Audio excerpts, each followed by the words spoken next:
Et nous allons parler de quelque chose qui me semble encore d'actualité aujourd'hui. S'il faut donner un titre, nous allons dire, le titre serait « Suivre Jésus ». Suivre Jésus.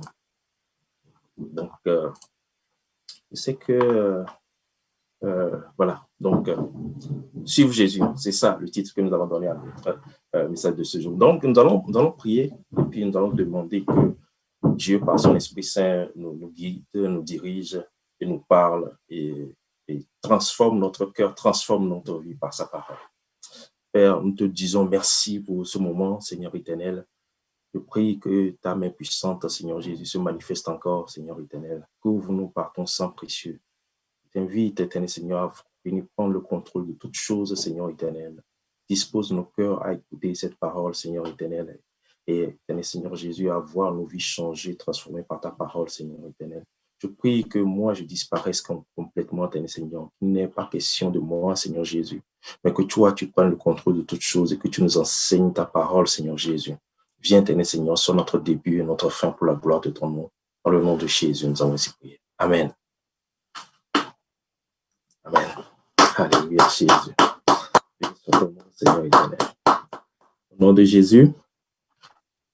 Donc, nous allons y aller tout tranquillement. Je vais donner juste un passage avec lequel nous allons commencer. Ça, c'est, nous allons aller dans Marc, chapitre 8, verset 34. Marc, chapitre 8, verset 34.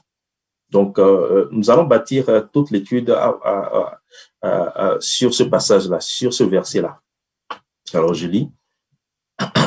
Dans le nom de Jésus, il est écrit, « Puis, ayant appelé la foule avec ses disciples, il leur dit, « Si quelqu'un veut venir après moi, qu'il renonce à lui-même, qu'il se charge de sa croix, qu'il me suive. » Donc, véritablement, nous voyons par là que pour suivre Jésus, il y a des étapes.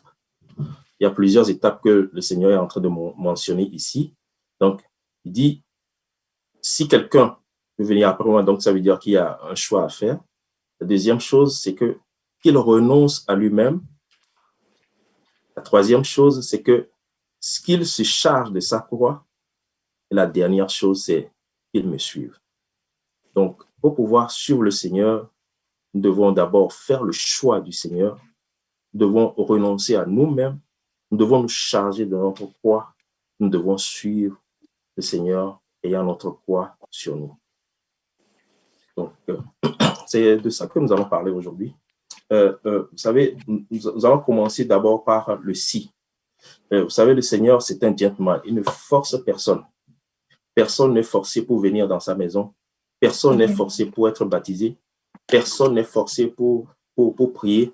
Personne, on ne met pas un fusil sur la tempe de quelqu'un pour que tu fasses telle chose pour le Seigneur ou telle autre chose. Dieu veut qu'on vienne à lui par amour. Dieu veut qu'on vienne à lui librement. Dieu veut qu'on le choisisse parce que nous l'aimons, parce que nous tenons à lui. Vous vous rappelez dans le jardin, dans Genèse 2, verset 9, la parole de Dieu nous dit qu'il y avait 2 arbres au milieu du jardin. La parole de Dieu dit, l'Éternel Dieu fit pousser au milieu du jardin, fit pousser du sol des arbres de toute espèce, agréables à voir et bon à manger, et l'arbre de la vie au milieu du jardin et l'arbre de la connaissance du bien et du mal. Donc, il y avait véritablement 2 arbres au milieu du jardin. Et beaucoup de gens vont se dire, pourquoi Dieu place un autre arbre s'il ne veut pas qu'on y mange? Pourquoi est-ce qu'il le place? C'est que s'il n'y a pas de choix, il n'y aura pas d'amour. J'ai épousé ma femme parce que je l'aime. Il y a plusieurs autres femmes, mais c'est celle-là que j'aime. C'est celle-là que je veux. Je ne veux aucune autre. C'est la même chose que Dieu veut que nous fassions avec lui. Dieu veut que nous venions à lui parce que nous l'aimons, parce que nous le voulons comme Dieu, parce que nous voulons qu'il règne sur notre vie, parce que nous voulons qu'il prenne contrôle de notre vie, c'est parce que nous voulons qu'il dirige notre vie, parce que nous voulons, nous savons qui il est, nous savons qu'en dehors de lui, il n'y a pas de Dieu, qu'en dehors de lui, il n'y a pas de salut, qu'en dehors de lui, il n'y a plus rien, c'est le néant. En dehors de Dieu, c'est c'est la mort éternelle. Et donc, nous voulons aller auprès de Dieu parce que c'est lui que nous aimons. Et c'est ça que Dieu attend de nous. Vous savez, l'un des plus grands pouvoirs que Dieu a donné à l'homme, c'est le pouvoir du choix. Nous avons le choix de vivre ou de mourir. Nous avons le choix d'être béni ou d'être maudit. Nous avons le choix de rester libre dans une relation avec Dieu ou pas. Nous avons le choix d'aller librement dans la maison de Dieu ou de ne pas y aller. Nous avons même le choix de prier ou de ne pas prier. Et chaque matin, quand tu te lèves et que tu pries, c'est librement de ton propre chef que tu pries. Et ce n'est pas parce que quelqu'un te force, ce n'est pas parce que quelqu'un est en arrière de toi, ce n'est pas parce que quelqu'un te crie après que tu pries, mais c'est librement que tu choisis de ne pas dormir, c'est librement que tu choisis de te lever, c'est librement que tu choisis d'élever la voix chaque matin vers ce Dieu-là. Et c'est ça que Dieu attend de nous. Vous savez, la vie, c'est une succession de choix. Nous allons faire des choix dans plusieurs domaines. Dans tous les domaines de notre vie, nous faisons des choix jour après jour. Chaque jour, on choisit. On choisit de manger ou de ne pas manger. On choisit de travailler ou de ne pas travailler. On choisit d'être en santé ou pas. On choisit toutes sortes de choses. On est tout le temps, jour après jour, en train de faire des choix dans notre vie. Tout le temps, tout le temps. Et voici, le Seigneur ne nous laisse pas seuls dans ces choix-là. Il sait que les choix sont des fois difficiles à faire. Il sait que les choix les choses à choisir sont des fois délicates. On ne sait pas réellement quoi choisir. Je me rappelle plusieurs fois, j'ai été confronté à faire des choix et là, je ne savais réellement pas quoi faire. Il a fallu que j'appelle le pasteur. Voici les choses qui se présentent devant moi. Qu'est-ce que je dois faire? Tu vas aller en prière, tu vas dire, Seigneur, il y a deux choses qui se présentent devant moi. Qu'est-ce que je dois faire? Deutéronome 30, verset 19 nous dit, j'en prends aujourd'hui à témoin contre vous, le ciel et la terre. J'ai mis devant toi la vie et la mort, la bénédiction et la malédiction. Choisis la vie afin que tu vives, toi et ta postérité. Deutéronome 30, verset 19. Vous savez, quand tu lis ce passage-là, tu te dis, il y a quelque chose qui ne fonctionne pas. Dieu est en train de dire que je prends à témoin le ciel et la terre. Regardez, quand il dit le ciel et la terre, ça veut dire deux choses fondamentales. Le ciel, c'est là où siège Dieu, et la terre, c'est là où nous, les hommes, nous sommes. Donc, ce que Dieu est en train de dire dans ce passage-là, c'est que je prends à témoin tous ceux qui vivent sur la terre et puis tous ceux qui sont au ciel. Que j'ai mis devant toi la vie et la mort, la bénédiction et la malédiction. Et il dit qu'il te donne l'opportunité. Tu as la vie et la mort devant toi, tu as la bénédiction et la malédiction devant toi. Maintenant, voici ce qui ne fonctionne pas dans ce verset. Il dit à la fin, choisis la vie afin que tu vives toi et ta postérité. Alors, la question, c'est de savoir, normalement, si on met devant toi la vie et la mort, on n'a plus besoin de te demander, de te dire, choisis la vie. Si on met devant toi la bénédiction et la malédiction, et on n'a plus besoin de te dire, choisis la bénédiction. Donc, si Dieu ajoute encore, choisis la vie, afin que tu vives, toi et ta postérité, c'est que foncièrement, les choix que nous faisons sont mauvais sans Dieu. Tous les choix que nous faisons dans notre vie sans Dieu sont foncièrement mauvais. Si tu veux que tes choix soient bons, il faut que tu confies tes choix à Dieu. Chaque chose, dans chaque aspect de ta vie que tu veux faire, confie-le d'abord à Dieu. Demande à Dieu, Seigneur, qu'est-ce que je dois faire dans ce cas-ci? Qu'est-ce que je dois faire dans tel ou dans tel cas? J'ai tel projet. Où est-ce que tu veux que j'aille avec ça? Choisis les choses pour moi. Choisis là où je dois aller. Choisis dans quel domaine je dois aller. Choisis pour moi ce que, même quand tu veux étudier, demande à Dieu, choisis pour moi là où je dois étudier. Choisis pour moi. Vous savez, il y a quelqu'un qui m'a parlé d'un choix qu'il a fait un jour à l'université. Il a choisi un domaine lui-même. Quand il a choisi ce domaine-là, il a travaillé pendant des années. Ça ne fonctionnait pas. Ça ne marchait pas. Il ne réussissait pas. Et puis un jour, il a prié et Dieu lui a révélé le domaine dans lequel il devait aller étudier. Et quand il a commencé par étudier dans ce domaine-là, tout marchait parfaitement bien comme si déroulé. Et après, il a même trouvé un bon travail et tout a bien fonctionné pour lui, tout simplement parce qu'il a laissé Dieu choisir pour lui. Des fois, nous allons faire des choix et puis nous allons nous retrouver avec des conséquences. On se demande, mais pourquoi est-ce que ça ne fonctionne pas? Pourquoi est-ce que ça ne marche pas? Des fois, les choses que nous choisissons, on a l'impression que c'est une belle chose, c'est une bonne chose, mais c'est parce que nous avons juste la vision d'un homme, nous avons le regard, les yeux d'un homme, et c'est par les yeux d'un homme que nous voyons. Nous ne savons pas les conséquences qui peuvent y avoir dans 1 an, dans 10 ans, dans 20 ans, mais Dieu, le Dieu que nous servons, le Dieu qui n'est pas soumis au temps et qui peut voir demain exactement quelles conséquences un choix peut avoir dans notre vie. Et très souvent, les gens vont penser que toutes les choses dans notre vie sont détachées. Mais tout est relié. Tous les choix que nous faisons jour après jour sont reliés. Et tous les choix que tu es en train de faire chaque jour va forcément te conduire quelque part. Maintenant, où est-ce que tu veux aller?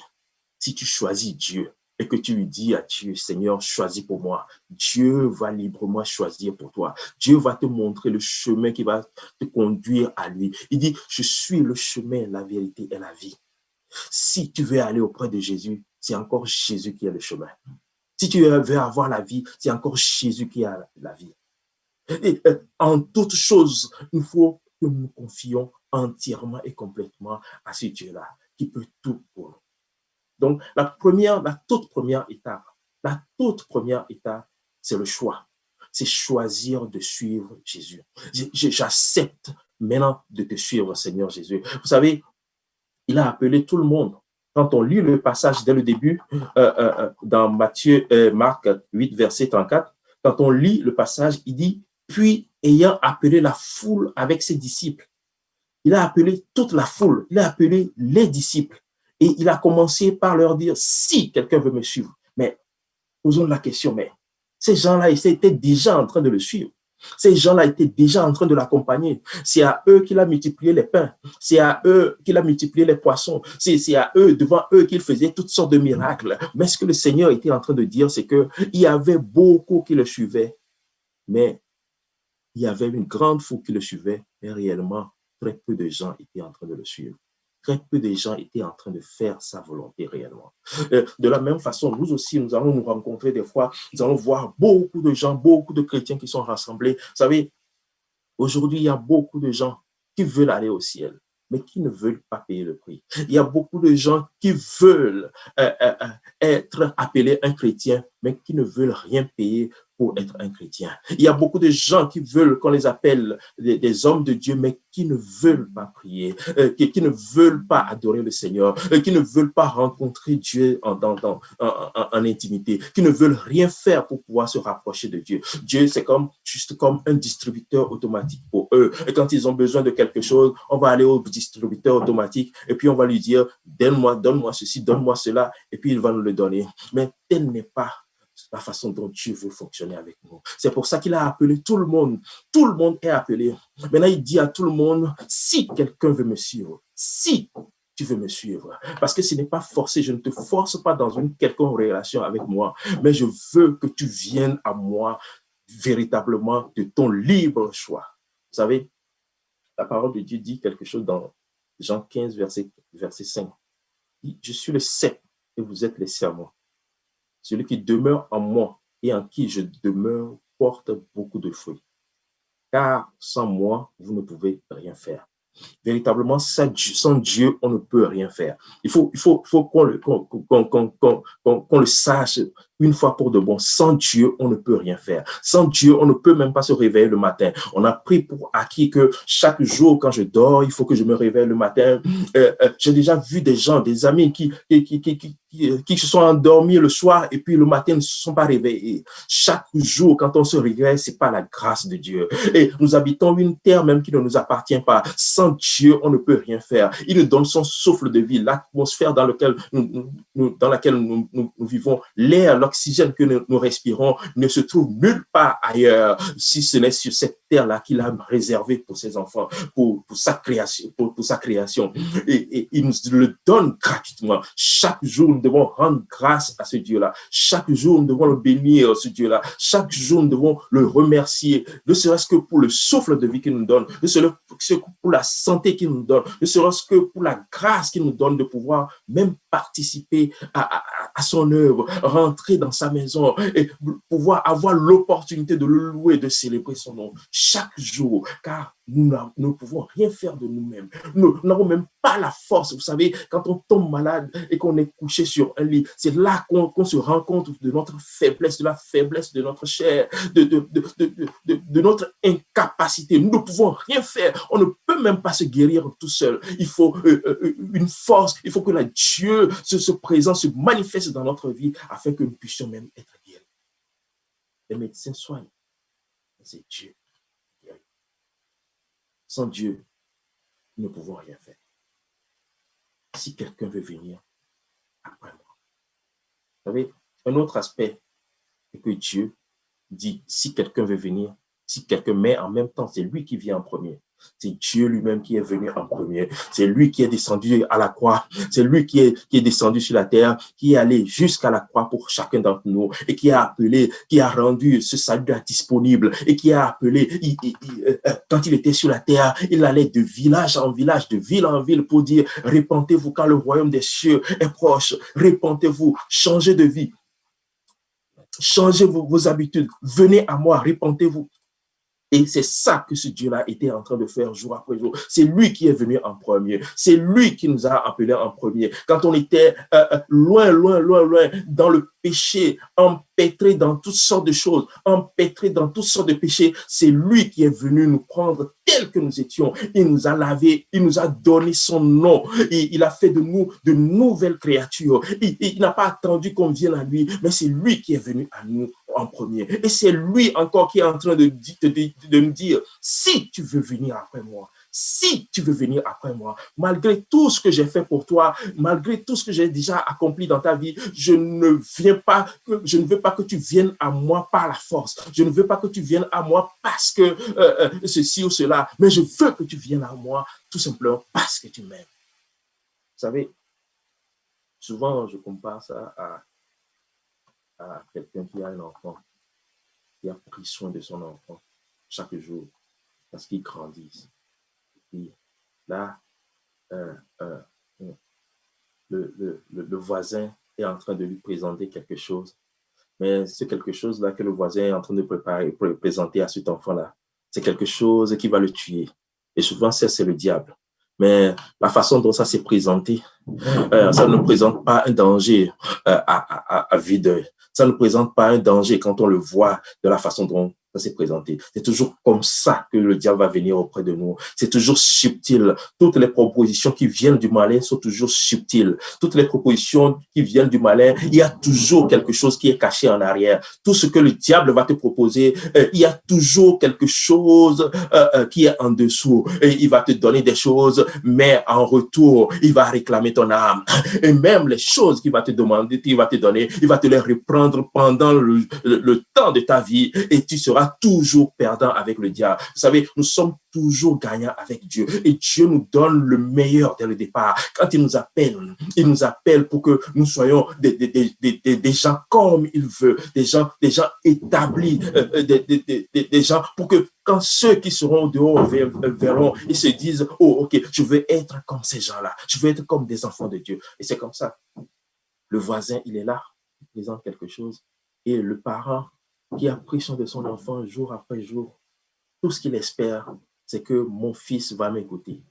Mon fils ne va pas aller auprès de ce voisin-là. Je lui ai parlé tant et tant de fois. Je lui ai dit de ne pas aller là-bas. Et jour après jour, quand ce voisin-là va le voir, il va lui proposer des choses. Tout ce que le père s'attend à ce que l'enfant fasse, c'est qu'il dise non, je ne veux pas ça. maintenant j'ai quelque chose de meilleur. Mon père et ma mère me donnent tout ce dont j'ai besoin. Mon père et ma mère ont disposé de tout pour moi. Je n'ai pas besoin de ce cadeau empoisonné que tu es en train de me donner. Et c'est ça que le Seigneur attend de chacun d'entre nous. Jour après jour, nous faisons face à des choix.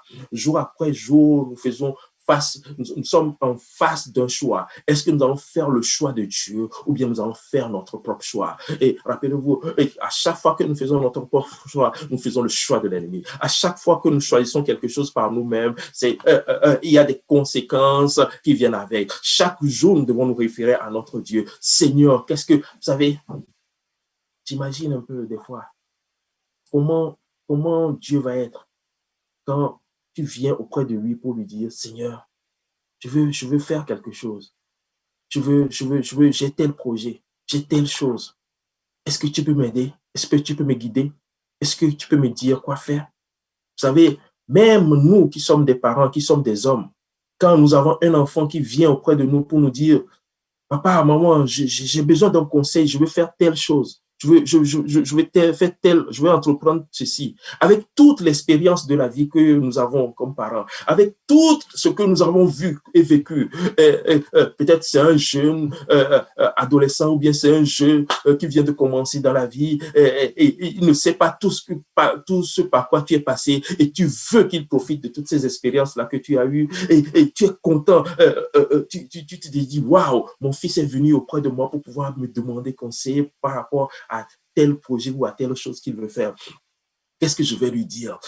Voici, il faut faire telle chose de telle manière parce que j'ai déjà fait telle chose de telle manière et je me suis rendu compte que si tu le fais autrement, ben, tu vas avoir tel piège, tu vas tomber dans telle situation ou dans telle autre. C'est ça. Et on est content de voir notre enfant revenir auprès de nous. Imaginez un peu Dieu, le Dieu tout-puissant, créateur de toutes choses. Quand tu as quelque chose à faire, que tu te rappelles de lui, il est là et puis je n'ose même pas imaginer toute la joie que peut ressentir notre Dieu au moment où tu viens auprès de lui pour lui dire, Seigneur, je sais que tu es même dans les moindres détails. Les moindres détails de ma vie t'intéressent. Les moindres choses par lesquelles je suis en train de passer t'intéressent aussi. Je sais que tu t'intéresses à toutes choses par lesquelles je suis en train de passer. Et je suis là pour te dire, Seigneur, je vais passer, j'ai tel problème, j'ai telle situation. J'aimerais savoir quel est ton avis.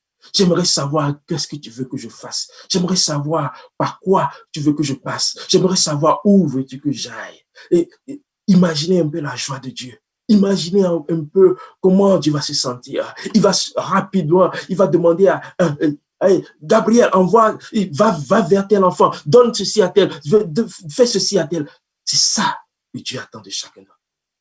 Alors, rappelle-toi que jour après jour, au moment de faire chaque choix, que ton Dieu, il est là. Il est là juste à côté. Il veut t'aider. Il est là dans tous les aspects de ta vie. Vous savez, Dieu est tellement dans tous les petits aspects. Je me rappelle à chaque fois, quand je perds quelque chose dans mon travail ou je suis un peu perdu, je cherche un chiffre que je ne trouve pas, je cherche quelque chose, n'importe quoi. Vous savez, essayez ça. N'importe quoi, n'importe la moindre petite chose que tu cherches, que tu ne trouves pas. Et ressaisis-toi, prie, demande à Dieu, Seigneur, révèle-moi ça. Où est-ce que c'est? Et tu vas voir la rapidité avec laquelle Dieu va agir dans ta vie. Dieu est là pour chacun d'entre nous. Dieu est là. Il veut agir, pouvoir agir dans chacun des aspects de notre vie. Mais il ne nous forcera pas. Mais il te laisse le libre choix. Vous savez, le choix, c'est un couteau à double tranchant. Il faut savoir l'utiliser. Tu as le libre choix, mais qu'est-ce que tu vas en faire? Tu as le choix d'aller dans la maison de Dieu ou de ne pas aller. Qu'est-ce que tu vas en faire? Tu as le choix de prier ou de ne pas prier. Qu'est-ce que tu vas en faire? Tu as même le choix d'évangéliser ou de ne pas évangéliser. Qu'est-ce que tu vas en faire? Est-ce que tu vas fermer ta bouche quand Dieu va te donner l'opportunité de pouvoir parler de lui à quelqu'un? Ou tu vas fermer ta bouche? Tu as le choix à chaque fois. À chaque fois, Dieu te donne le choix. C'est extraordinaire. Des fois où Dieu va tu es en face d'une situation est en face de quelqu'un. Quelqu'un est en train de te raconter son histoire. Quelqu'un est en train de te parler des difficultés par lesquelles il est en train de passer. Et puis là, il y a quelque chose qui sonne dans ta tête comme quoi, wow, ça, c'est le moment de lui parler de Dieu. Parce que Dieu a fait tellement de choses pour moi. Je veux dire à cette personne-là qu'il y a un Dieu qui existe, qui est capable de pouvoir faire les choses par lesquelles que tu es en train de passer. Et parce qu'il a fait pour moi, parce que je sais ce dont je suis en train de parler. Je sais le Dieu dont je suis en train de parler. Je sais ce dont il est capable. Et en ce moment-là, Dieu ne va pas te forcer. Il te le rappelle juste. Il te dit, mon fils, ça, c'est une occasion de pouvoir parler de moi à cette personne. Il y a longtemps que cette personne-là est en train de me chercher. Il y a longtemps que cette personne-là est en train de se poser des questions à mon sujet.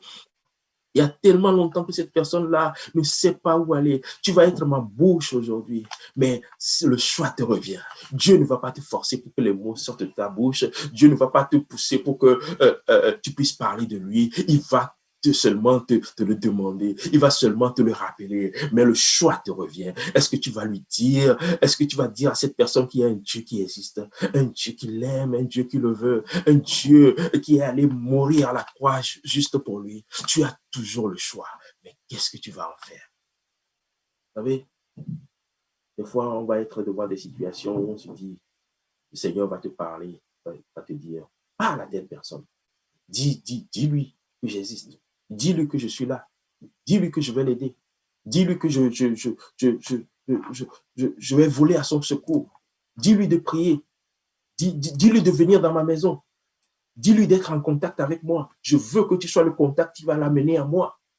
Parle à lui. Et on se dit, oh, je suis trop gêné. Oh, c'est pas le lieu, Seigneur, on ne peut pas parler de ça ici. Ou des fois, carrément, on se dit, non, non, non, non, non, non, non. Ce n'est pas Dieu qui me parle, c'est mon imagination. Ou c'est autre chose. Et laisse-moi te dire, à chaque fois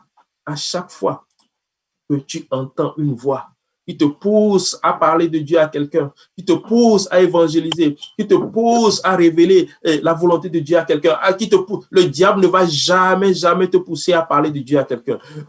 Le diable ne va jamais te pousser à faire quelque chose qui va dans la volonté de quelqu'un à quelqu'un. Jamais, jamais, jamais. Quand tu as ces genres de révélations, quand tu as ces moments où tu sens que tu es poussé par quelque chose, c'est que c'est Dieu, c'est l'Esprit de Dieu qui est en train de te pousser à faire quelque chose pour lui, à mettre une personne en contact avec ce Dieu-là. Alors, n'hésite pas. N'hésite pas. Mais Dieu te laisse là aussi le choix. Est-ce que tu vas le faire ou est-ce que tu vas te taire? Est-ce que tu vas parler ou est-ce que tu vas te taire? Est-ce que tu vas agir ou est-ce que tu vas laisser tranquille? Vous savez, il y a beaucoup de gens aujourd'hui, le salut, là, c'est pour moi, je suis sauvé, c'est bon, gloire à Dieu, merci. Ok, moi seul, je vais prier dans ma maison, moi seul, je vais faire ceci pour moi et ma famille, et puis c'est fini. Les gens qui sont autour de moi, ok, c'est pas grave s'ils vont pas au ciel, là, de toutes les façons, ils ne veulent pas aller au ciel. Qu'est-ce qu'on en sait? À chaque fois que Dieu te donne l'occasion de parler, parle. À chaque fois que Dieu te donne l'occasion, prie pour la personne. Vous savez, pour la personne, prier pour la personne, on n'a même pas besoin que Dieu nous le rappelle. Jour après jour, nous devons prier pour les gens qui nous environnent. Jour après jour, nous devons prier pour nos collègues. Jour après jour, nous devons prier pour nos amis. Jour après jour, nous devons prier pour les gens, les gens que nous rencontrons de partout, que ce soit sur notre lieu de travail, que ce soit sur notre route, que ce soit même dans les transports en commun, les gens que nous rencontrons, nous devons prier pour eux. Parce qu'à chaque fois que nous prions, là, Dieu va agir. À chaque fois que nous prions, Dieu va amener quelqu'un à lui. Et peut-être que ça va être par toi, peut-être que ça va être par quelqu'un d'autre, mais ta prière est importante. Ta prière vaut la peine. Ta prière va faire en sorte que quelque chose va être débloqué. Vous savez, Matthieu 22, verset 14, on dit, car il y a beaucoup d'appelés, mais peu d'élus. Beaucoup d'appelés, mais peu d'élus. Je vais te dire ce soir que le si, c'est pour des gens qui sont appelés. Ils sont appelés, mais Dieu leur dit si. si tu veux me suivre. J'ai appelé tout le monde, mais ceux qui vont me suivre seront mes élus. J'ai appelé tout le monde, mais ceux qui vont accepter de venir à moi seront mes élus. J'ai appelé tout le monde, mais la porte est grandement ouverte. La porte de Dieu est toujours grandement ouverte. C'est encore le moment aujourd'hui de pouvoir rentrer dans l'alliance avec Dieu. C'est encore aujourd'hui le moment de pouvoir prendre une décision irrévocable de suivre le Seigneur. Je décide, Seigneur, aujourd'hui de te suivre de façon irrévocable. Quelles que soient les difficultés par lesquelles je vais passer, ce sera avec toi. Quels que soient les problèmes par lesquels je vais passer, ce sera avec toi. Mais je décide que quoi que cela m'en coûte, mais je vais te suivre quand même. Quel que soit ce qui va arriver, je vais quand même te faire confiance. Vous savez, une histoire extraordinaire d'un homme qui se trouve dans la Bible, c'est l'histoire de Job. Job, il a perdu tout. Non seulement il a perdu tout en une journée, mais aussi, on lui a pris même sa santé. Il était devenu un clochard. Il avait des plaies un peu partout sur la peau, sur son corps. Il était, du jour au lendemain, un homme riche est devenu un clochard dans la rue, méconnaissable. Sa vie a changé du tout au tout en un clin d'œil.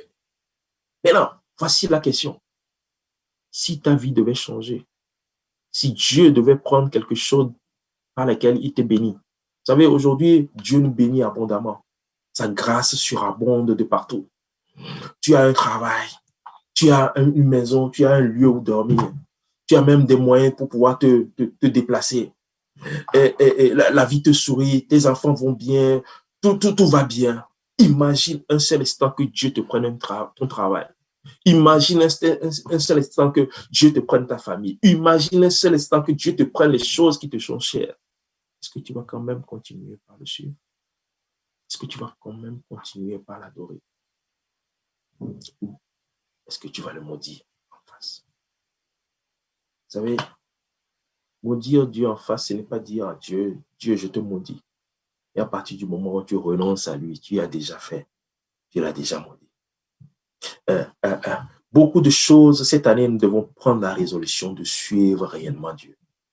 En ce moment-là, nous sommes dans des moments difficiles où nous devons être résolus dans notre affaire de suivre Dieu. Nous devons être résolus que quel que soit ce qui va arriver, nous passons par des moments difficiles, mais nous ne savons pas ce que réserve demain. Nous ne savons pas ce que réserve après-demain. Nous ne savons pas si on va aller de mal en pire. Mais une chose reste sûre. Le chemin qui mène à Dieu reste sûr.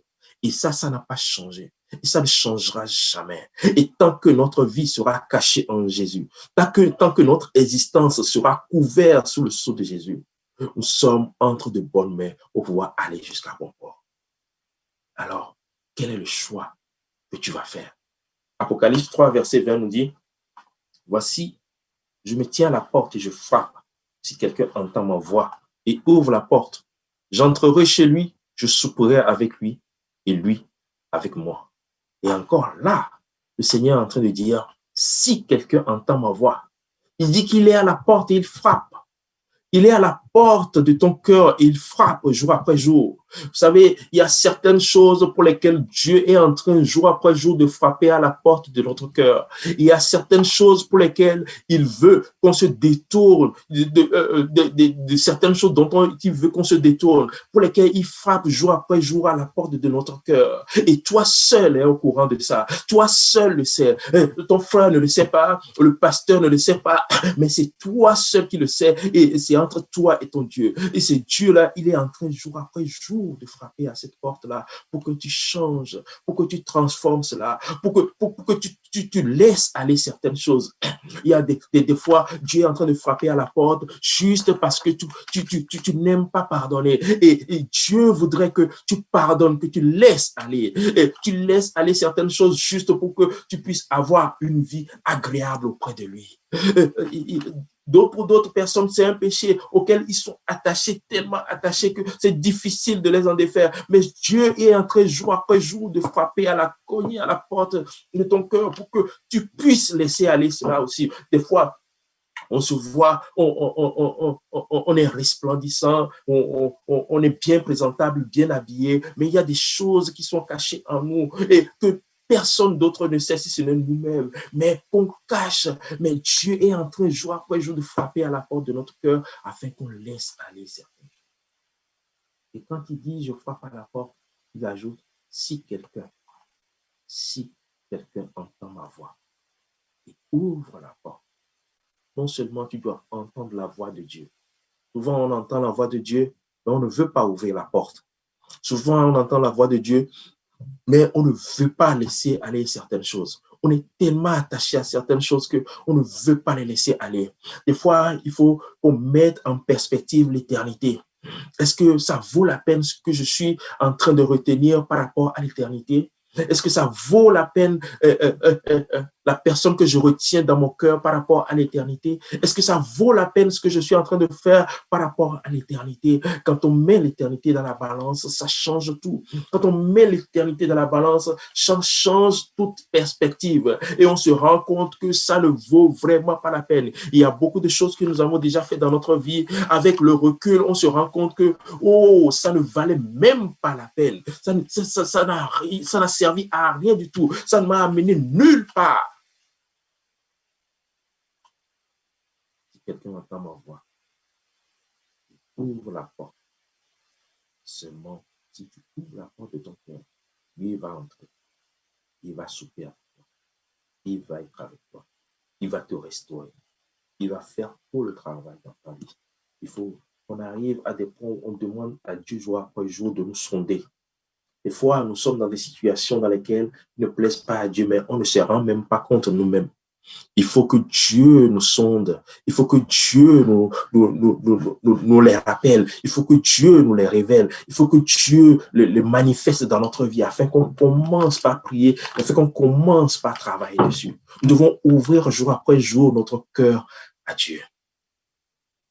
Et dans la deuxième partie, il dit qu'il renonce à lui-même. Vous savez, le mot renoncement, ce n'est pas un mot qui est populaire en ce moment. Ce n'est pas un mot qui est populaire dans nos sociétés où tout est axé sur le moi. C'est moi, ma maison, ma voiture, mon travail, mes études, mes ceci, mes cela. C'est le moi. Et ça commence très tôt, même avec les enfants. Ça commence, mes jouets, ça c'est à moi, ça c'est à moi, ça c'est à moi. Tout c'est le moi. Et même dans la maison de Dieu, ça c'est mon ministère, ça c'est mes clients, et ça c'est mes âmes, ça c'est mes ceci, ça c'est mes cela. Partout. Le moi. Mais Dieu nous demande à renoncer à nous-mêmes. Renonce à toi-même, c'est et ne plus faire cas de toi-même. Ne plus faire cas de toi-même. Faire passer tout le monde avant toi. Oh, la prière pour cette personne-là, c'est plus importante que toute chose. Oh, parler de Dieu, évangéliser cette personne-là, c'est plus important que ce dont j'ai besoin aujourd'hui. Il y a beaucoup de gens qui commencent leur prière par moi, et qui finissent toujours par moi. Ils commencent, ils font une prière d'1 heure, ça commence par moi, Seigneur, je veux ça. Et ils finissent par moi, et puis ils disent Amen. Et ils ont toute une liste, et liste là qu'ils rappellent jour après jour à Dieu. Vous savez, Dieu sait ce dont on a besoin. Je ne pense pas qu'il existe une seule personne sur la terre qui ait déjà prié pour tout ce qu'il a eu comme bénédiction dans sa vie, pour tout ce que Dieu lui a donné, chaque chose que Dieu lui a donné, il a prié avant que Dieu lui donne ça. Il n'y a aucune personne qui existe sur la terre comme ça. Il y a beaucoup de choses que Dieu nous donne, sans même qu'on ait prié. Il y a énormément de choses que Dieu nous donne, sans même qu'on ait songé même à ça. Ce que je vais nous dire aujourd'hui, c'est que prie pour quelqu'un. Renonce un peu à toi-même. Prie pour quelqu'un. Quelqu'un a une situation dont tu as entendu parler. Au lieu de commencer par le juger, au lieu de commencer par appeler quelqu'un d'autre pour dire hey, est-ce que tu sais la nouvelle? J'ai un scoop pour toi. Est-ce que tu sais telle chose ou telle chose qui a comme nouvelle aujourd'hui? Au lieu de commencer par dire ça, mets-toi à genoux. Dis, Seigneur, j'ai une requête. Tel frère, j'ai entendu il a eu tel problème. J'aimerais que tu règles son problème d'abord. Je sais que je t'ai demandé des choses, mais ça peut attendre. J'aimerais que tu bénisses mon frère. J'ai vu sa situation et c'est terrible. Je ne veux pas qu'il soit dans cette situation-là. Bénis-le. Souviens-toi de lui. Exauce-le. Rencontre-le au milieu de ses besoins. Là où il se trouve, Seigneur Jésus.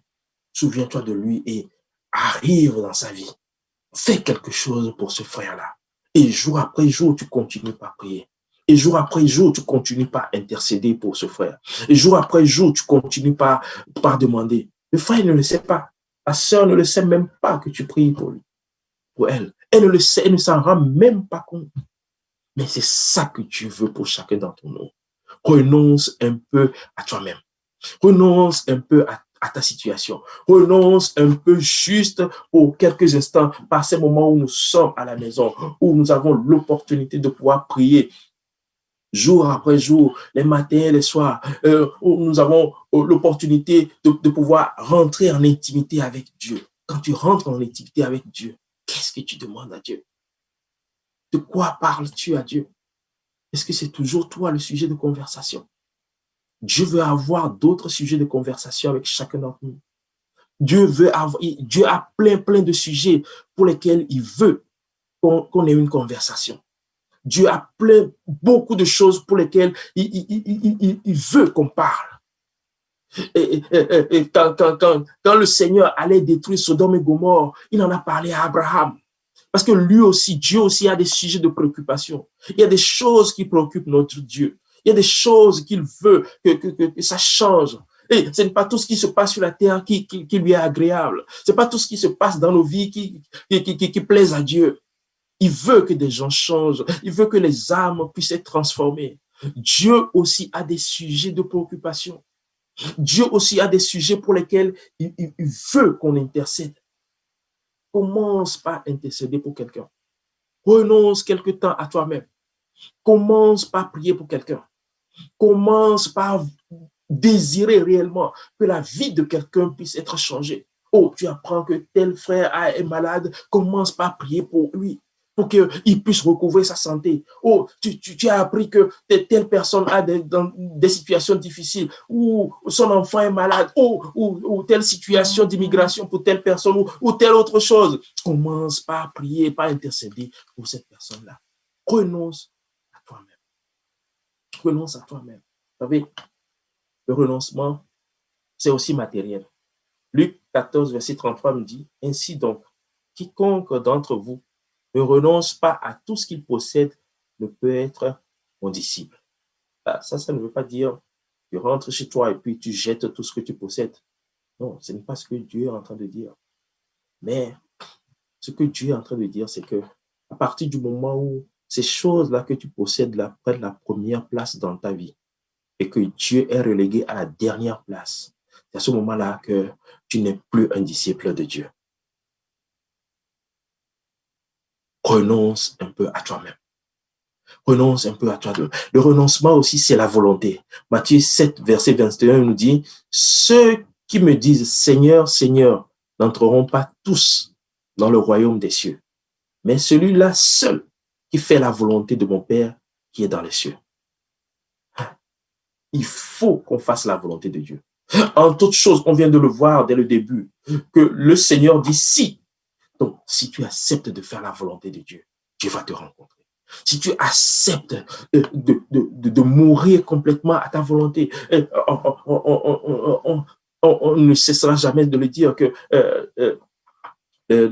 l'évangile, c'est la mort, l'ensevelissement et la résurrection. Et la mort, c'est la mort de ta volonté. À partir du moment où tu meurs à ta volonté, tu dis, Seigneur, ce n'est plus moi qui suis le maître de ma vie, ce n'est plus moi qui décide de ma vie, ce n'est plus moi qui décide des choses dans lesquelles je dois marcher, ce n'est plus moi qui décide de où je dois aller, de ce que je dois faire, mais c'est toi qui es maintenant le maître de ma vie, c'est toi qui diriges toutes choses dans ma vie. Vous savez, il y a une chose extraordinaire qu'on ne comprend pas dans ce fait-là, c'est que quand c'est Dieu qui dirige ta vie, quand il y a des problèmes, qui tu vas voir? C'est Dieu. Quand tu es dans des difficultés, qui va les résoudre? C'est encore Dieu. Mais quand toi-même, tu sais que c'est toi-même ton propre projet, c'est toi-même ta propre volonté, et Dieu ne voulait même pas que tu fasses ça, mais tu l'as voulu quand même, est-ce que tu peux même retourner auprès de Dieu? C'est la même chose. Vous savez, et nous tous, nous travaillons quelque part, et nous faisons une activité quelque part, et nous avons tous des patrons. À chaque fois que quelqu'un nous donne un ordre et qui nous dit « fais ceci, fais cela », mais on le fait.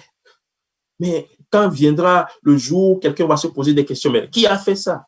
On va dire, mais c'est moi. Mais pourquoi tu as fait ça? Mais c'est lui qui m'a dit de faire ça. Et tout de suite, automatiquement, on ne reviendra plus te voir, on va aller le voir, lui qui a donné l'ordre.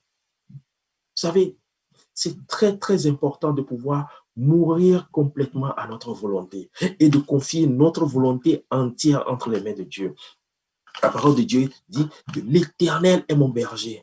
David compare Dieu au berger et puis lui, il est la brebis que Dieu conduit. Vous savez, les brebis là, quand le berger leur dit allez ici, ils ne disent pas non, non, non, non, non, non, le berger. Tu sais, la dernière fois quand on était ici là, il n'y avait pas assez d'herbe verte là-bas. On va aller de l'autre côté. Moi, je pense que de l'autre côté, ça va être mieux. Les brebis ne disent jamais ça.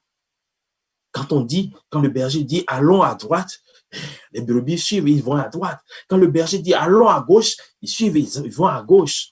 Ils ne savent pas ce qui va se passer, mais ce qui est sûr, c'est qu'ils vont manger. Et vous savez, l'exemple se trouve même dans nos maisons. Nos enfants, quand ils naissent, ils sont bébés. La seule chose qu'ils ont à faire, c'est de crier quand ils ont faim. Ils ne savent pas si maman a apporté de la nourriture. Ils ne savent pas si maman a quelque chose. Mais tout ce qu'ils savent, c'est que quand je vais crier, je vais avoir à manger.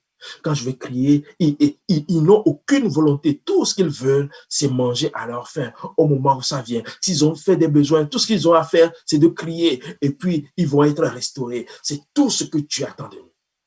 Confie ta volonté entre les mains de Dieu. Et tu vas le voir. Il agira. Titre 2, versets 11 à 12, on me dit « Car la grâce de Dieu, source de salut pour tous les hommes, a été manifestée. Et elle nous enseigne à renoncer à l'impiété. » On voit que le renoncement revient encore. Et renoncer à l'impiété et aux convoitises mondaines.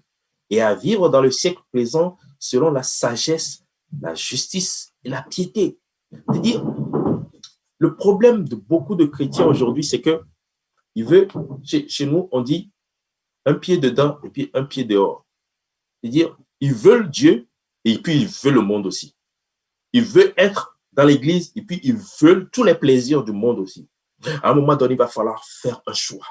Il va falloir que tu choisisses ta vie. Il va falloir que tu choisisses où tu veux être. Vous savez, quand tu es un pied dedans, un pied dehors, tu as déjà fait ton choix. Tu es dehors. Parce que Dieu, lui, te voit. Dieu, lui, sait que dehors aussi, tu as une autre vie. Dieu, lui, sait que en dedans, nous, on te voit d'une certaine manière, mais dehors aussi, tu as une autre vie. Tu as une autre existence qui est complètement différente de sa volonté. Dieu ne nous appelle pas à faire un pied dedans, un pied dehors, mais il nous appelle à faire un choix, le choix de le suivre réellement. Mais il ne force personne. Il ne force personne et il ne forcera jamais personne. Il y a des gens qui sont tellement attirés par tout ce qui est clinquant, tout ce qui est brillant dans ce monde. Ils veulent tellement s'attirer tellement de choses. Vous savez, il y a beaucoup de gens qui, à un moment donné, ils ont eu beaucoup de choses dans cette vie. Ils ont eu l'argent, ils ont eu la richesse, ils ont eu la gloire, toutes sortes de choses. Mais le jour de leur mort, quand leur mort approchait, ils ont trouvé tout cela comme de la boue. Et ça n'a rien servi. Ça n'a servi absolument à rien. Ça n'a servi absolument à rien. Alors, commence par faire le point dans ta vie. Commence à choisir Dieu. Commence à renoncer aux convoitises de ce monde-là. Et commence par chercher quelle est la volonté de Dieu réellement sur ma vie. Acte 14, verset 15 me dit, en s'écriant, « Ô homme, pourquoi agissez-vous de la sorte ?» Parce que l'apôtre venait de faire un miracle et puis les gens ont commencé par vouloir les considérer comme des dieux. Et puis il me dit, nous sommes nous aussi des hommes de la même nature que vous et vous apportant une bonne nouvelle nous vous exhortons à renoncer à ces choses vaines pour vous retourner vers le Dieu vivant qui a fait le ciel, la terre, la mer et tout ce qui s'y trouve. Dieu nous appelle à renoncer à une vie vaine, à des choses vaines dans notre vie. Et ça, cet examen-là, c'est nous seuls qui pouvons le faire. C'est toi seul, c'est moi seul qui peux le faire. C'est toi seul qui peux regarder à ta vie et puis dire quelles sont les choses qui sont vaines dans ma vie. Et si tu n'arrives pas à les identifier, prie et demande l'aide à Dieu et Dieu va pouvoir t'aider à identifier tout ce qui est vain dans ta vie. Tout ce qui ne glorifie pas son nom, tout ce qui n'est pas excellent devant ses yeux, tout ce qui ne lui fait pas plaisir. De temps en temps, il va te regarder et puis il va dire, ah, oh, mon fils est encore en train de... Si seulement il pouvait laisser tomber ça, si seulement il pouvait ne plus recommencer. Quand tu viens demander pardon, il est tellement content de te pardonner. Il se dit, ah, il a compris maintenant, il ne va plus y retourner. Mais quelque temps après, le diable va te tendre la main encore. Et puis le Seigneur se dit, oh, je lui fais confiance. La dernière fois, je pense qu'il avait compris. Mais non, il va encore tomber. Il va encore plonger. Et ça va rendre triste Dieu. Vous savez, des fois, quand on pêche, on ne se rend pas compte, mais on attriste Dieu. Dieu est triste de nous voir dans certaines situations. Dieu est triste de nous voir dans certaines choses. Le renoncement, c'est aussi le renoncement aux œuvres de la chair. Galates 5, versets 16 à 17 nous dit, je dis donc, marchez selon l'esprit et vous n'accomplirez pas les désirs de la chair. Car la chair a des désirs contraires à ceux de l'esprit et l'esprit en a de contraires à ceux de la chair. Ils sont opposés entre eux afin que vous ne fassiez point ce que vous voudriez. Vous savez, si tu veux que l'esprit soit plus fort, prie plus, adore plus, lis plus la parole de Dieu, consacre plus de temps à Dieu, tu vas voir que tu vas commencer à être plus fort en esprit. Si tu veux que ta chair domine, tu n'as rien à faire. Lève-toi, mange, ne prie pas, va travailler, reviens à la maison, vis une vie normale de tout le monde, que tout le monde vit, et tu vas être dans le monde comme tout le monde. Mais si tu veux Dieu, si tu veux que l'Esprit de Dieu puisse prendre le dessus dans ta vie, vous savez, la chair reprend sa place très très vite. C'est pour ça qu'on doit jour après jour maintenir la chair là où elle doit se trouver par la prière, par le jeûne, par la lecture de la parole de Dieu, par la parole de Dieu qui est dite jour après jour, par les enseignements, par toutes sortes de choses, on le maintient là où il doit être très très bas. Mais une fois que tu arrêtes, vous savez, saute une prière, deux prières, saute une réunion de prière, saute une étude biblique, saute une rencontre avec... Et regarde, juste quelques temps après, tu vas voir, tu vas te trouver en train de faire des choses, tu dis, depuis quand j'ai recommencé encore ces choses-là? Depuis quand je suis retourné encore dans ceci? Depuis quand encore je refais ces genres de choses-là? Tout simplement parce que ça va revenir naturellement. Ça revient très vite. C'est pour ça que jour après jour, nous devons maintenir la pression sur la chair. Nous devons maintenir la pression sur la chair jour après jour. Il faut que tu pries plus. Il faut que, même le matin, quand tu veux te lever pour prier, la chair va te dire non, ne te lève pas. Tu n'as pas assez dormi. Tu n'as pas encore suffisamment dormi. Il faut que tu te... non, ne lève pas. Regarde, tu t'es couché très tard hier. Repose-toi un peu. La prière de ce matin, c'est pas grave. Tu vas te rattraper le soir. Le soir, tu vas avoir tellement de préoccupations que tu ne te rattraperas pas du tout. Essayez, vous allez voir. La chair est en train, jour après jour, de te parler. Oh, pendant le jeûne, il faut que tu manges. Regarde, si tu ne manges pas, tu vas mourir. Il faut que tu manges. Mange un peu.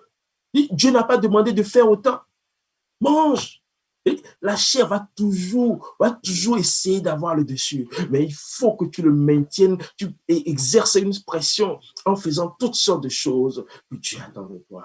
Et à chaque fois que tu mets la pression sur la chair est basse et l'esprit est haute. Et l'esprit prend le dessus. Et l'esprit va prendre le contrôle de ta vie. Psaume 38, verset 9 à 10, on dit, « Je suis sans force, entièrement brisé. Le trouble de mon cœur m'arrache des gémissements. Seigneur, tous mes désirs sont devant toi et mes soupirs ne te sont point cachés. » Vous savez, le renoncement va aller encore plus loin et va aller jusqu'au brisement. Des fois, nous avons besoin réellement d'être brisés par le Seigneur. Il y a des situations qui vont arriver dans ta vie qui vont faire en sorte que tu seras complètement brisé. Soit tu acceptes d'être brisé, soit tu quittes les mains de Dieu. Soit tu acceptes que Dieu fasse un travail dans ta vie, soit tu renonces à Dieu. Et quand c'est des moments très difficiles. Mais quand, vous savez, des fois, nous avons des comportements dans notre vie que nous-mêmes, on ne sait pas. Et il y a des situations où je sais pas, il y a des attitudes que nous avons que nous-mêmes, on ne se rend même pas compte de ça. C'est quand il va arriver des situations que cela va se révéler. C'est quand il va arriver des problèmes que cela va ressortir. Mais c'est quelle attitude tu vas avoir quand il va y avoir des situations? Quelle attitude tu vas avoir quand il y aura des problèmes? C'est dans ce moment-là qu'il faut se laisser complètement briser par les mains de Dieu. Quand Dieu est en train de briser, il y a une chose qui est sûre, c'est que tu es entre les mains de Dieu. Il y a une chose qui est garantie, c'est que tu es entre les mains de Dieu et entre de très bonnes mains. Et Dieu ne te brise jamais pour pouvoir te tuer, mais Dieu te brise pour que tu deviennes meilleur.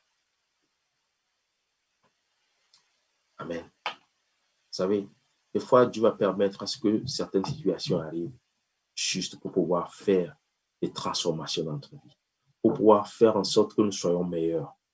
Mais la question de savoir, est-ce que tu vas accepter ou tu vas refuser? Comme on l'a vu plus tôt, Dieu est un gentleman, il ne force jamais personne. Psaume 51, verset 19 nous dit, les sacrifices qui sont agréables à Dieu, c'est un esprit brisé. C'est un esprit brisé qui est agréable à Dieu. Oh Dieu, tu ne dédaignes pas un cœur brisé, contrit. Dieu ne dédaigne pas un cœur qui est complètement brisé, un cœur qui est contrit devant lui. Un esprit brisé, Dieu ne le dédaigne pas. C'est ça que Dieu attend de nous. Vous savez, frères et sœurs, c'est tellement important de te laisser conduire par Dieu. C'est tellement important de saisir l'opportunité que Dieu nous donne de pouvoir venir à lui. Non seulement de dire, oui Seigneur, je sais que j'ai des faiblesses. Je sais que je passe des fois par des situations difficiles. Je sais que j'ai telle chose dans ma vie. Mais je fais le choix de te suivre. Et je veux que tu m'aides à pouvoir m'en sortir. Je veux que tu m'aides à pouvoir être comme tu veux que je sois. Je veux que tu m'aides à pouvoir être complètement agréable. Et quand on fait le choix de Dieu, Dieu nous aide. L'avant-dernière étape, c'est, il dit qu'il se charge de sa croix. Vous savez, la croix symbolise la souffrance de Christ, la mort, la honte, le ridicule, le rejet, le reniement de soi. Des fois, nous venons à Dieu et nous sommes rejetés par nos proches. Nous sommes rejetés par nos amis. Vous savez, ils vont tout faire. Ils vont tout faire pour pouvoir nous reconquérir. Parce qu'ils veulent qu'on redevienne comme avant.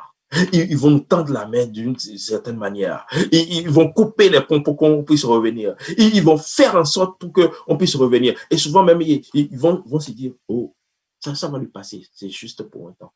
Ça va lui passer. Mais il faut que tu portes cette croix-là. Tu es rejeté, c'est pas grave. Continue. Et ils vont revenir. Tu es ridiculisé, c'est pas grave.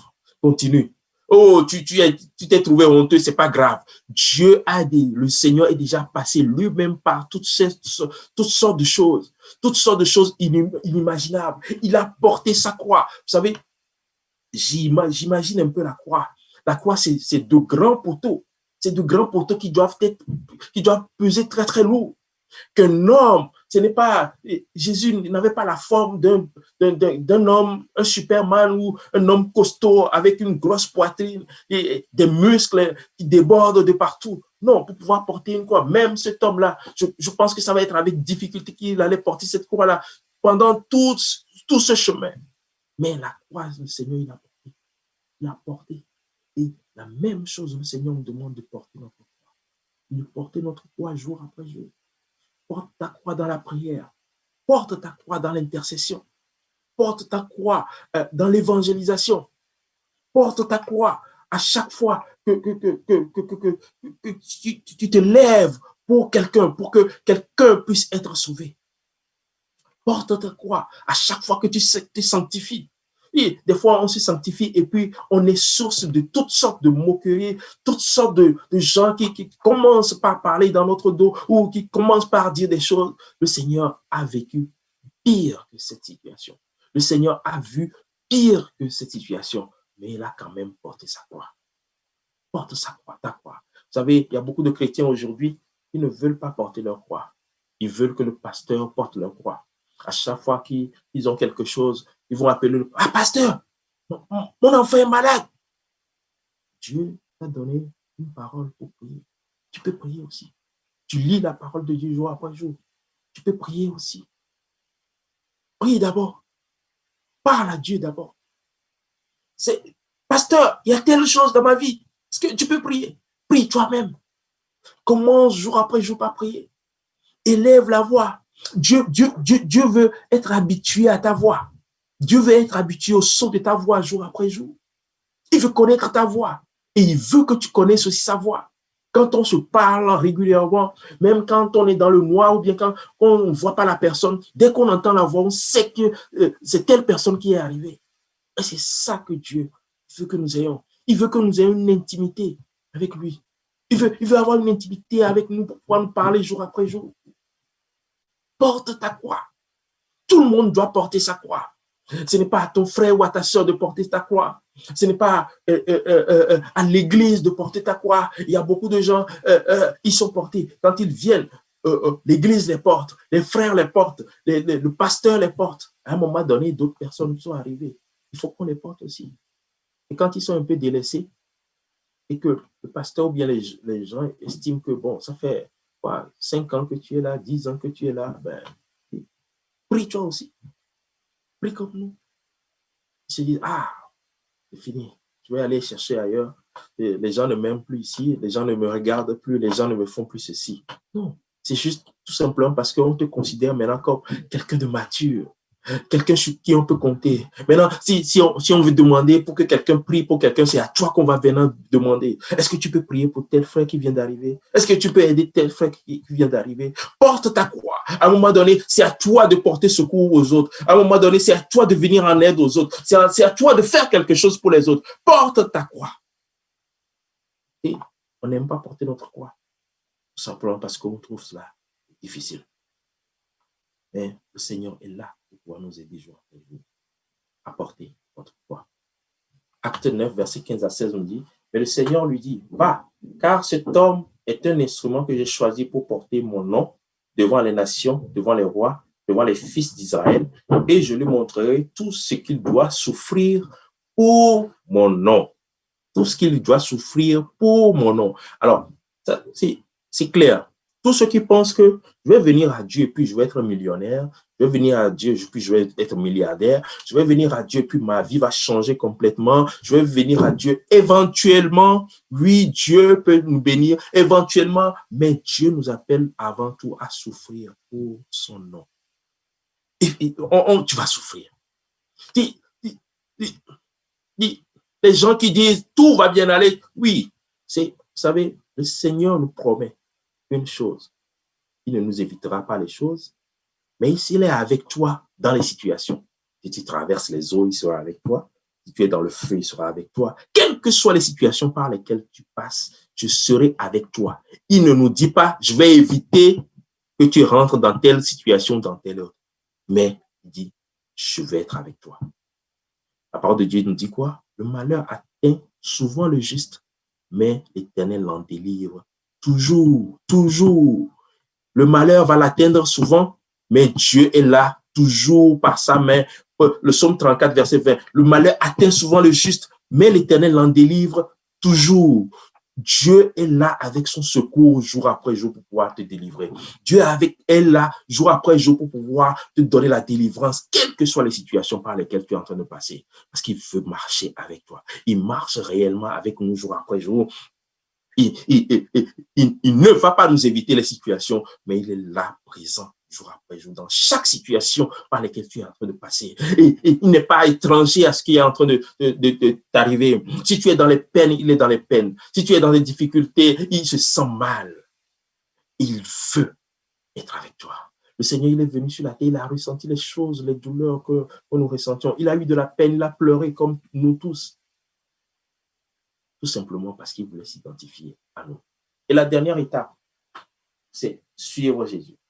Après avoir choisi Jésus, après avoir renoncé à soi-même, après avoir pris sa croix, la dernière étape, c'est de suivre Jésus. Suivre quelqu'un, c'est accepter que cette personne-là soit le maître et que nous soyons l'élève. Que nous soyons un disciple. Le disciple, il marche dans les pas de son maître. Il suit quelqu'un. Il marche après quelqu'un. La parole de Dieu dit, dans 1 Corinthiens 11, verset 1, « Soyez mes imitateurs comme je le suis de Christ. » Dieu est en train de nous dire que j'ai mis des hommes. Il y a des hommes de Dieu que j'ai mis. Il y a des références qui sont tout le temps sur la terre. Imitez-les comme eux-mêmes, ils sont en train d'imiter le Seigneur. Regardez comment ils font, comme eux-mêmes, ils le font du Seigneur. Et Dieu veut que nous ayons, qu'il soit notre maître et que nous soyons en arrière de lui. La plupart du temps, vous savez quoi, ce qui arrive, c'est que il y a des situations dans notre vie où nous mettons Dieu en arrière. Seigneur, va en arrière, moi-même je vais régler cette situation. Seigneur, va derrière, moi-même je vais régler ce cas-là. Des fois, il arrive des choses et puis on est bousculé, on est pris dans notre orgueil, on est pris dans notre être intérieur et puis on veut agir. On veut prendre le contrôle des choses et puis agir. Il est juste en train de mettre Dieu en arrière. Au lieu de dire à Dieu, Seigneur, il y a une situation très grave qui est arrivée. Qu'est-ce que je dois faire? Que veux-tu que je fasse? Ou si je ne dois rien faire. En définitive, si quelqu'un veut suivre le Seigneur, il faut qu'il s'identifie à lui. Une chose reste indéniable. Tu as besoin d'un maître dans ta vie. Soit tu acceptes que ce soit Jésus, ou ça va être le diable. Acte 2, 38 nous dit, répentez-vous, que chacun de vous soit baptisé dans le nom de Jésus-Christ pour le pardon des péchés, et vous recevrez le don du Saint-Esprit. Si tu acceptes de suivre le Seigneur Jésus, la première étape, ça va être la repentance. La deuxième chose, ça va être le baptême au nom de Jésus-Christ pour le pardon des péchés. Et la troisième étape, ça va être le don du Saint-Esprit. On prie pour toi et puis tu reçois le don du Saint-Esprit. Et c'est encore possible aujourd'hui. Si tu es en ligne et que tu suis ce message et que tu prends la décision aujourd'hui de suivre le Seigneur Jésus, nous allons prier avec toi afin que tu te répandes, tu demandes pardon à Dieu pour ta vie et que nous allons nous arranger pour que tu puisses te faire baptiser dans le nom de Jésus pour le pardon des péchés. Et nous allons prier enfin pour que tu puisses recevoir le don du Saint-Esprit. Et que juste après, tu commences par marcher en nouveauté de vie. C'est-à-dire une vie à 180 degrés par rapport à l'ancienne vie. Une vie qui fait un demi-tour par rapport à l'ancienne vie. L'ancienne vie sans Jésus. L'ancienne vie où tu étais le maître de ta vie. Ou bien, si je dois dire, où le diable était le maître de ta vie. Dieu veut être le maître de ta vie. Mais pour ça, il ne va pas te forcer. Il te donne l'opportunité de dire, Seigneur, je le veux. Si tu le veux, lui, il le veut déjà. Si tu acceptes, lui, il a déjà accepté. Si tu te confies à lui, lui, il est déjà présent. Et ce message-là est pour toi, que ta vie puisse être changée. Amen. Voilà, donc nous allons nous arrêter ici. Je ne sais pas s'il y a des questions.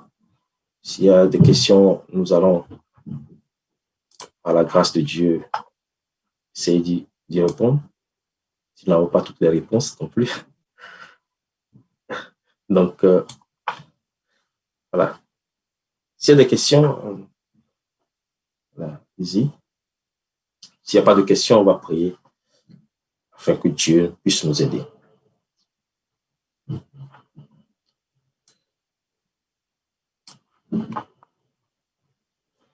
Amen. Donc, nous allons prier. Nous allons prier dans le nom précieux de Jésus. Vous savez, c'est une chose extraordinaire que d'être conduit par Dieu réellement. D'être conduit par l'Esprit de Dieu réellement. Et je ne sais pas si vous imaginez un peu, mais jour après jour, que Dieu te parle, que tu ressentes sa présence jour après jour, que dans ta maison, tu saches réellement que Dieu est à côté de toi, que dans ton travail, tu saches réellement que la présence de Dieu est encore manifeste. Je suis passé, je me rappelle encore certains moments dans mon travail, j'étais là et puis il y a quelque chose qui me saisissait, puis j'arrêtais de travailler, puis j'étais en train de prier pendant quelques minutes au milieu de mon travail. Et juste savoir que Dieu est présent à côté de toi, juste savoir que Dieu te conduit jour après jour, juste savoir que la main puissante de Dieu est sur toi, c'est tellement rassurant, c'est tellement protecteur, ça fait tellement de bien. Et tu sens que rien ne peut contre toi. Si Dieu est avec toi, nul ne peut s'élever contre toi. Quels que soient même les problèmes par lesquels tu passes, tu te sens victorieux même avant même la victoire. Et c'est ça que je vous appelle. Amen. Amen. Nous allons prier. Amen. Nous allons prier. Seigneur éternel, merci pour ta présence au milieu de nous aujourd'hui. Merci pour ton sang. Merci, Seigneur Jésus, d'avoir rendu ce sang disponible, Seigneur éternel. Merci, Seigneur Jésus, pour le choix que tu nous donnes, Seigneur Jésus. Seigneur, nous ne savons pas choisir, Seigneur. Nous ne savons pas faire de bons choix. Nous avons jour après jour besoin de ton aide, Seigneur Jésus. Nous avons besoin jour après jour que toi, tu nous guides, Seigneur. Nous avons besoin de jour après jour de nous référer à toi avant de choisir quoi que ce soit. Aide-nous, Seigneur Jésus. Des fois, ça nous arrive d'oublier. Des fois, ça nous arrive complètement de t'oublier, de faire les choses par nous-mêmes. Seigneur, nous voulons être jour après jour en communion avec toi, afin que tu nous rappelles, Seigneur, de nous tourner vers toi, afin que tu nous rappelles, Seigneur, mon Dieu, mon roi, oh Seigneur Jésus, de faire cas de toi, Seigneur, de te mettre en priorité dans notre vie. Seigneur, viens-nous en aide, Seigneur Jésus. Couvre-nous de ta grâce, Seigneur éternel. Nous voulons faire le choix, Seigneur, de te suivre, quel que soit ce que cela nous coûte et quel que soit ce qui va arriver. Seigneur, nous voulons être dans tes mains, Seigneur Jésus, jour après jour, Seigneur Jésus, complètement dans tes mains, couverts par toi, Seigneur. Et ça, c'est seulement toi qui es capable de le faire. Aide-nous, Seigneur, et donne la victoire. Je prie pour chacune des maisons, chacune des personnes qui sont connectées, Seigneur. Permets à quelqu'un, Seigneur, de prendre une décision sur sa vie aujourd'hui, de prendre une décision de te suivre réellement, de prendre une décision de ne plus avoir une double vie, de prendre une décision, Seigneur, mon Dieu, de se donner complètement et entièrement à toi. Oh Seigneur Jésus, je prie pour que quelqu'un, Seigneur, qui ne te connaisse pas, puisse suivre ce message-là et rentrer en communion avec toi. Pour la gloire de ton nom. Nous disons au nom de Jésus. Amen. Seigneur, bénisse à ton nom. Amen. Amen. Amen. Amen. Alléluia. Alléluia. Merci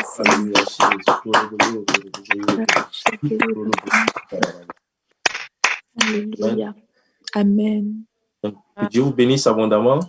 Amen. S'il met à fin à notre étude de ce soir. Et à demain pour la réunion de prière. Merci. Bonne soirée. Bye bye. Amen. Allez, que Dieu vous bénisse. Bisous. Aussi.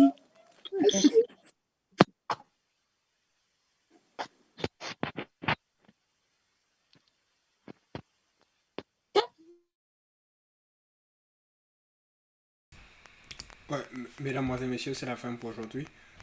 Prochaine diffusion demain. Nous serons ensemble pour le service de l'Église pentecôtiste unie de Hochelaga. Gardez-nous en prière. Demain à partir de 19h. Aussi, on continue à garder le pasteur et le frère Jean-Yves en prière qui sont déjà partis pour chercher notre puissant baptistère de notre puissante nouvelle baptiste de Beaubien. C'était le frère Yannick. Au revoir.